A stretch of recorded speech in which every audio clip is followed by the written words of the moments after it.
भाभी अच्छी है ना आप? ये मेरे पति हैं। भाभी बाहर से घर देखने में कितना आलीशान लगता है। आप लोग अंदर जाइए। आइए आइए।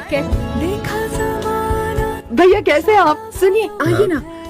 वो भी आ। अच्छा बच्चे कहाँ हैं? सर मुबारक हो, मुबारक हो। Thanks sir. जरा हटो। चलो चलते हैं। तुम खुश तो होना जरूर। ऐसा क्यों सोच रहे हैं आप? अगर तुमने मुझसे शादी नहीं की होती तो आज शायद तुम भी उसी तरह एक बड़े बंगले में रहती। मेरी वजह से तुम्हारी जिंदगी बर्बाद हो गई।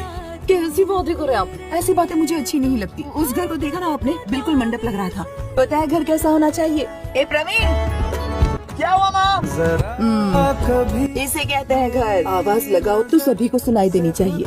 देखना अपना भी टाइम आएगा। छोड़ो चलो खाना खा लेते हैं। चांद में भी दाग पर न तुझ में एक